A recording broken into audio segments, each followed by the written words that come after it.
Good morning and welcome to another Facebook Live Tuesday tour. The Alumni Association's attempt to kind of restir the memories and have you remember your times on campus and touch on history a little bit and maybe bring you back to campus for a visit.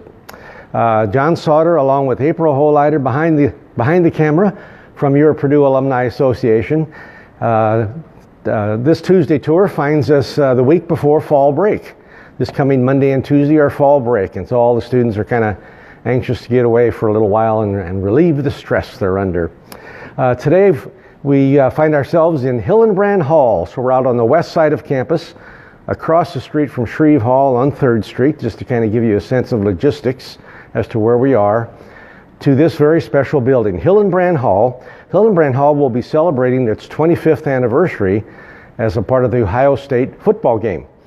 And so they have a nice website set up for you to register and come to be a part of this. And maybe this would be the perfect time for you to return to campus. And if you've not been here for a while, it's very fitting that we're here because about 10 days ago we started the celebration of Purdue's 150 years. And it's 150 years of giant steps. And this particular building really was a giant step when it came to the on-campus housing program for any number of reasons. So we're going to walk through the hall today and we're going to take a peek into the dining room, and we're actually going to end up in a student room just to show you what a student room looks like these days, or about what it did back in 1993 when this building opened up. So let's give you a little bit of history about this particular building. This building opened up in 1993. We had not built a residence hall on campus since Shreve Hall, right across the street, since 1970. We thought we had reached a point in 1970 where that was enough campus housing. The community started building a lot of housing at that particular time, but we found ourselves on campus going through a lot of ebbs and flows of students. And a lot of the ebbs would include us tripling a lot of the rooms. Some of you may recall we actually took our H halls, built a wall at the end of each of the hallways, and created a suite. So we would house 10 students where we normally housed 8. And that allowed us, all those different steps and others, allowed us to house about 1,000 more students within our existing facility. Just a great temporary approach that really accommodated what we were going through, but it clearly became obvious to us in the 80s or so, 85, 86, 87, that we really needed to start thinking ahead, that we actually needed more facilities on campus, much like they're going through today. So the giant leap back then was we needed to start thinking about a different kind of a residence hall, another facility, where would it be located, that sort of thing. And so a planning committee got together and we thought on this side of campus, but still using the H-figure configuration. Remember, we have 7 H halls on campus with wings and a central area, and that configuration just really seemed to work for us. And so we wanted to modify that as best we could. And so that was the challenge we have. And so out of a lot of planning and blood, sweat, and tears, Hillenbrand Hall, came to being. But I can still remember very well, back in 1991, the unofficial groundbreaking. I have a picture of the unofficial groundbreaking. And so here are the planning folks. And so Marilyn Yoder and myself, Sarah Johnson, Dale Daniels, Lenny Wilson, Sue Graham, and Tim Jeanette. And that's the very site that we're on right now of Hillenbrand Hall.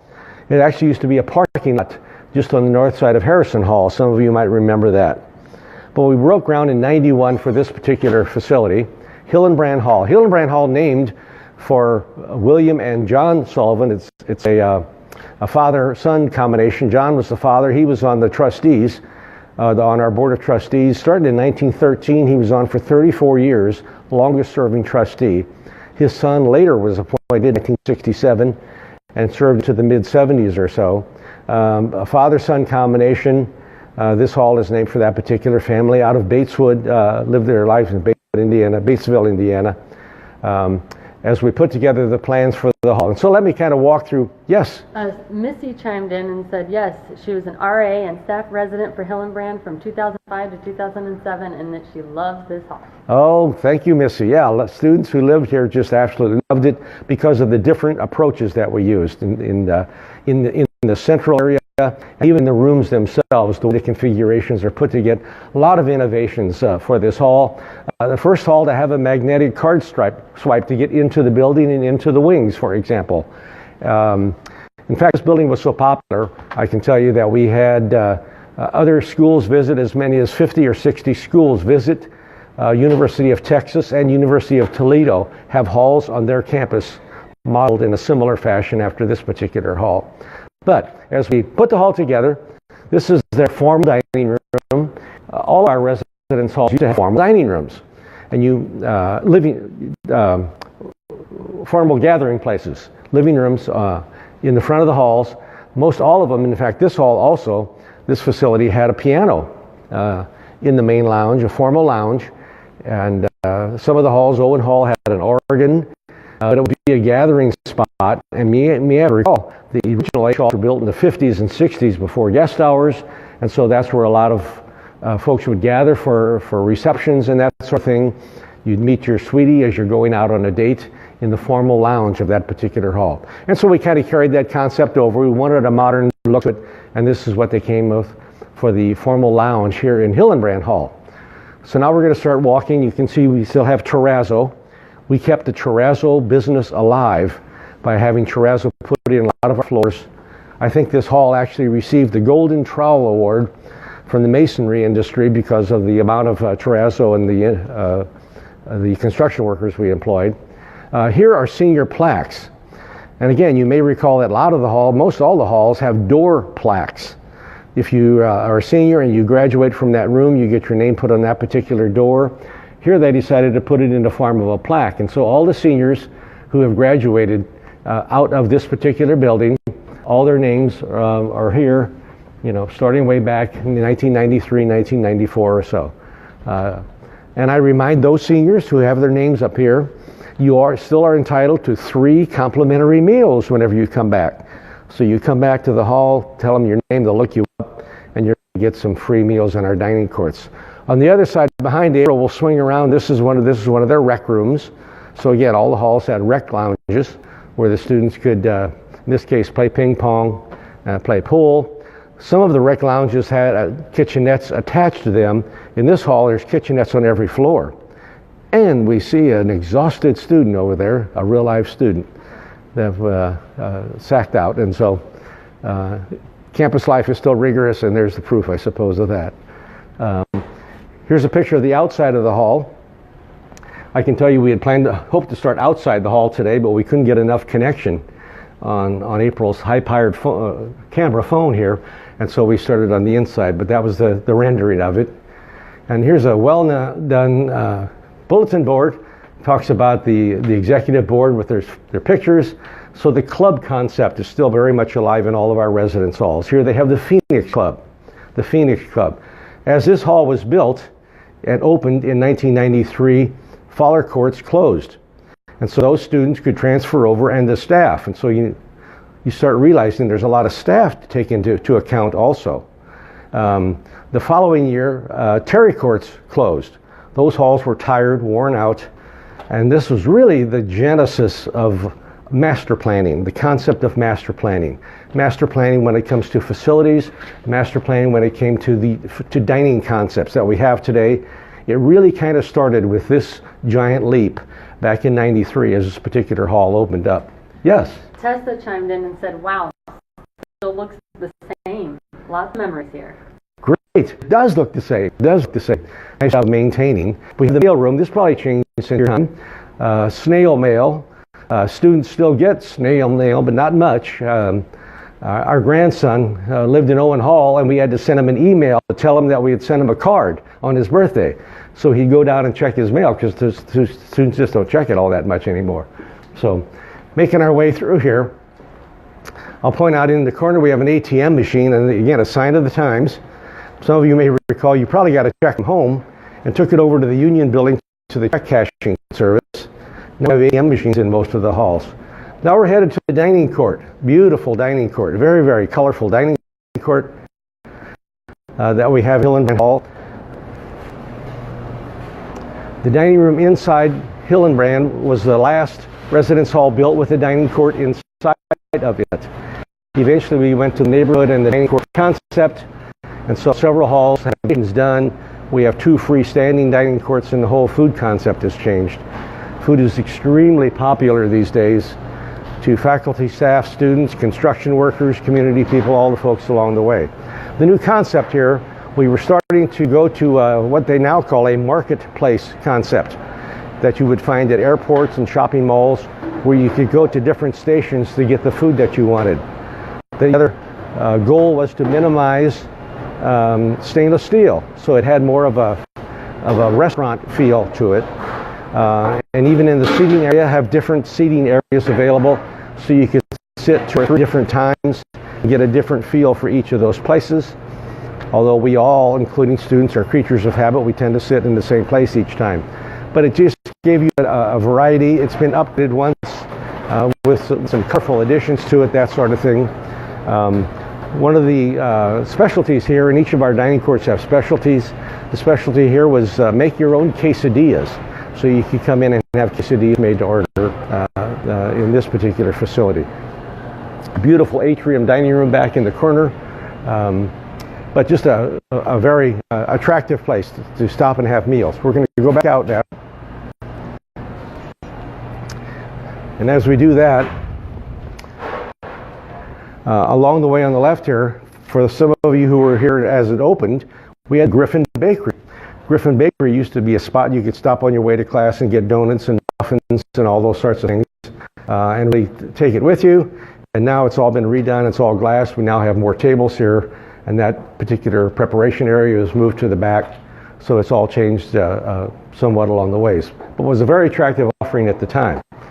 We're now going to head into the student wing. In Hillenbrand Hall, there are 50 students per floor. We still have a resident assistant per floor. They were called counselors back in the good old days. We're headed into the west wing now, and you might think west wing, east wing is one co-ed, is one male, is one female. Actually, because of the suite arrangement we have, we can be co-ed by every other suite, which they are these days. We'll work our way into the floor now. Whew, it worked. Okay. Because we had suites, this was another giant leap that we took. So 2 rooms share a bath. That allowed us that if we wanted, we could have co-ed by another definition, and that was by alternating suites if possible. Back then, it was a pretty tough concept, and I think several of us remember higher administrators saying to themselves or to us, "What have you guys been smoking if you think we're going to have co-ed living on the same floor?" Well, here we are today. That's exactly what's going on, and it's just working out really, really very well.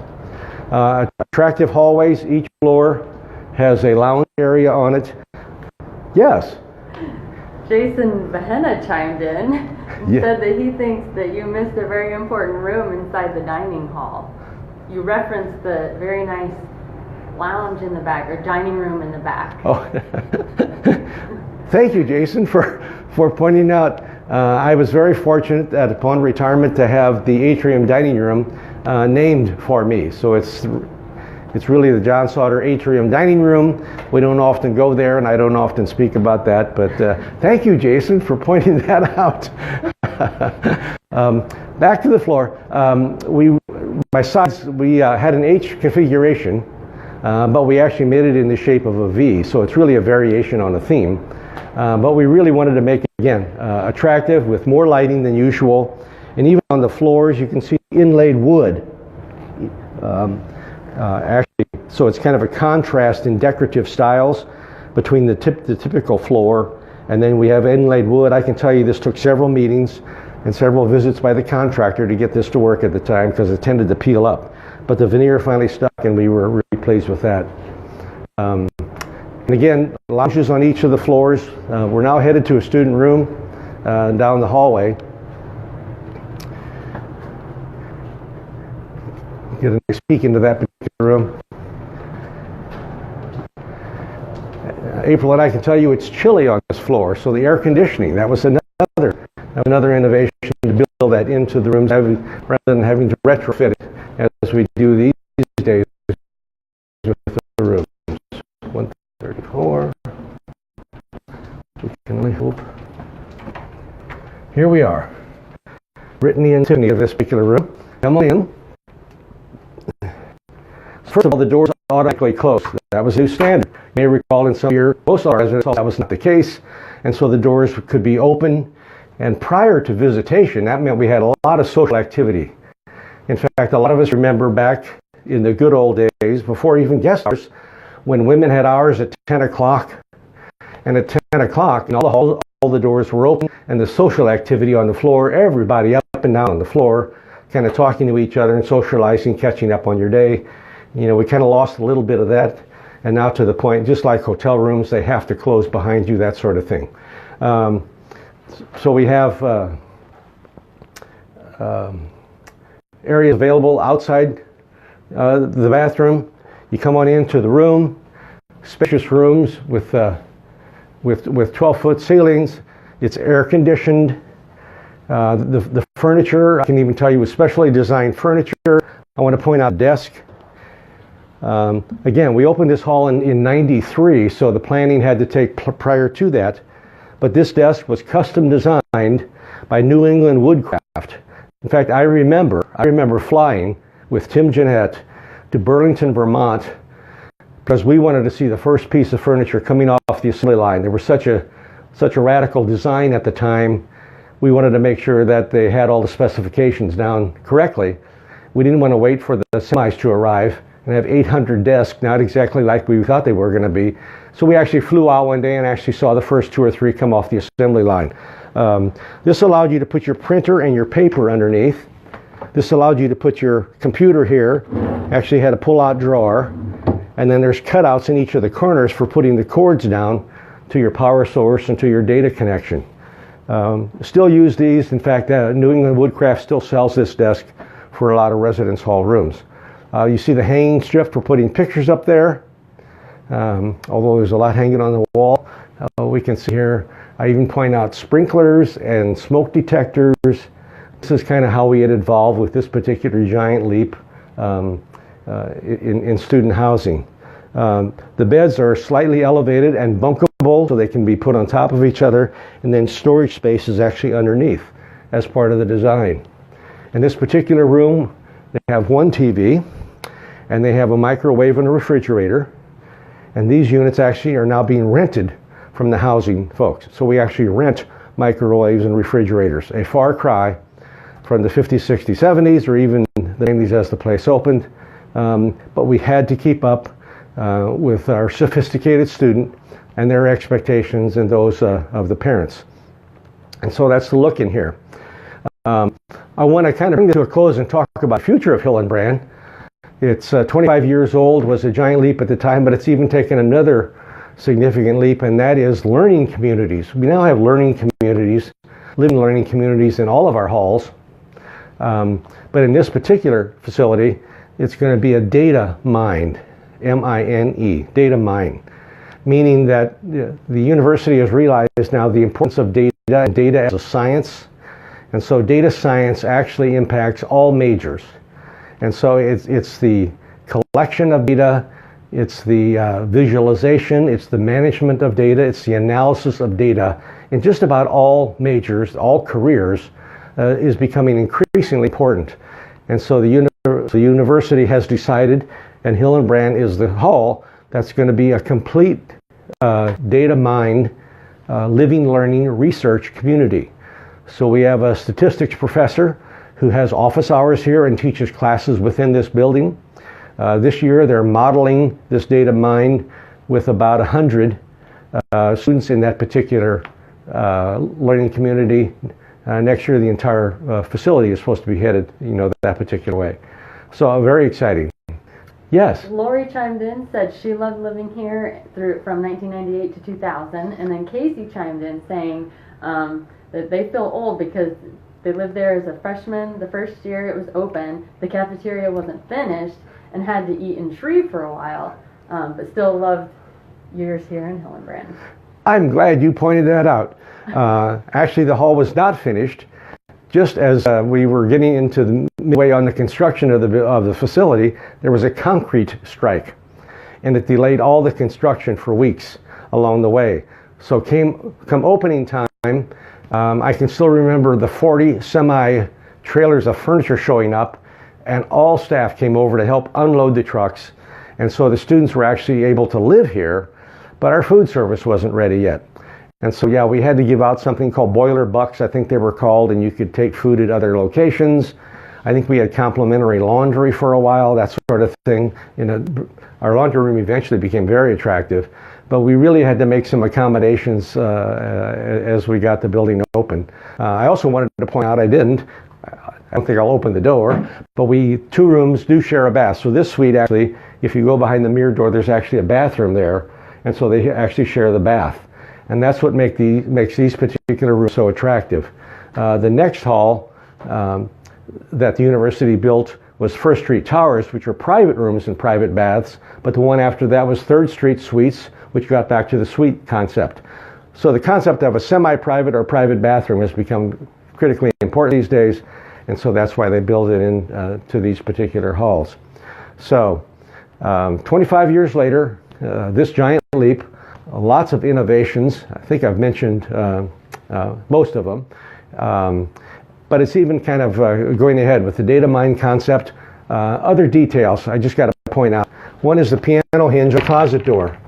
If you see this piano hinge right here, very innovative at the time, because usually closet doors are the first thing that damage student rooms. Remember, they used to be on tracks for sliding doors and that sort of thing. Or we'd put 3 little hinges along the way, that sort of thing.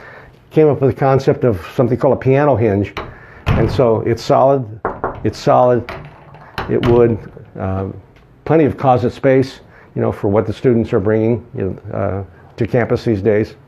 So, and this room is very well taken care of. We appreciate the residents allowing us to kind of peep inside, So I think I've hit about everything. April, have we touched on most everything, you think? I think you're good. Okay.